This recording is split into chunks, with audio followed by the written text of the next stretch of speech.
The land that is called Israel now is not my home.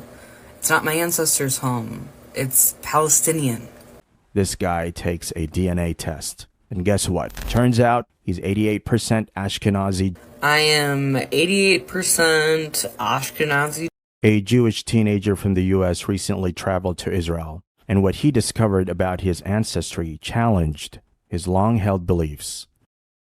I will never forget the first time I went to Israel and I stepped off the plane and the first thing that anyone said to me was, "Welcome home." I wasn't told welcome home because my ancestors were from Israel. I was told welcome home because I'm Jewish. Every single person who's Jewish that steps off the plane, especially for their first time in Israel, is told welcome home. Let's just sit with that for a second.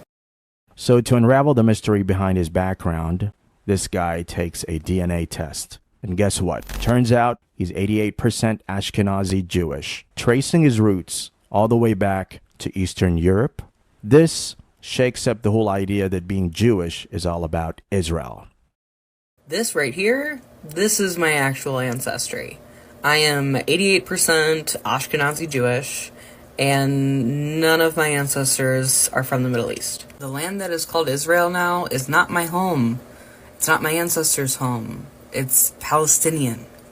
So in Israel, there is this law that makes it a bit tricky to just go out and buy a DNA ancestry test.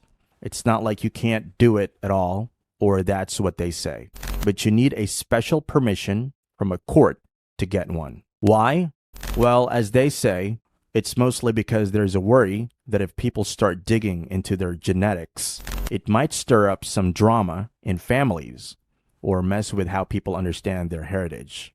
Now, there's also this thing where some folks, especially Ashkenazi Jews, have used DNA tests to prove their Jewish roots. This is super important for those who want to move to Israel under the law of return, which basically says if you're Jewish, you can't come live in Israel. But this whole using DNA to prove you're Jewish has got people talking. Some are cool with it, others not so much because it's a pretty sensitive topic. So yeah, that's the deal. It's not a total no-no, but there are some hoops to jump through if you want to get your DNA ancestry checked out in Israel. And we all know why this is a thing only in Israel, and it's not common for countries to require a court order for DNA testing.